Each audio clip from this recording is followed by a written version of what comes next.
Thank you very much, Mr. Chairman. I'll just briefly second the comments of Ranking Member Wickos. When I saw this bill on today's agenda, my reaction was that I can't believe we're doing this again. We had this bill last session, and I see it as something that is beneath this committee. It's overtly political. As was mentioned, I think it's being done in a punitive way. I think it will have the opposite effect of what the proponent has claimed. I think it will embolden criminals. It will create a black market for ammunition. It will discourage proper training, and it will result in less innocent people being armed and therefore potentially becoming victims. And I think the long-term outlook for such a policy is even worse than that.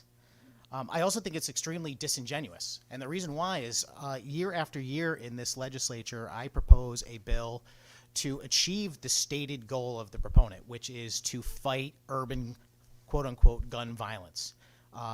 And it's been voted down.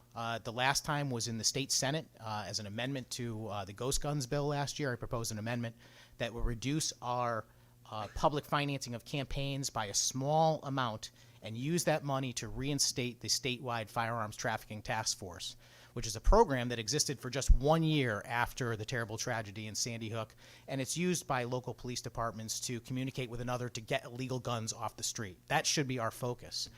That's what the proponent of this bill claims she's trying to do, but instead of actually doing something constructive to get illegal guns off the street, her proposal is to fund anti-gun political action groups in this state, not actual law enforcement or anyone who's going to do anything about gun violence, but simply people that are political partisans who want to enact more gun control legislation. I am very pleased to let the committee know that 5 days ago, there are some very courageous people in the state that decided they wanted to speak up, and they created a petition. And in those last 5 days, they've collected over 17,000 signatures, 15,000 Connecticut residents, 2,000 people, many of them who are former Connecticut residents who have left this state in recent years, some of them military folks serving overseas, and those petitions have been delivered to this committee just a few moments ago. The committee should know that the petition is simply states that please withdraw LCO 6 number 12 from the Connecticut legislature, the 35% excise tax on ammunition.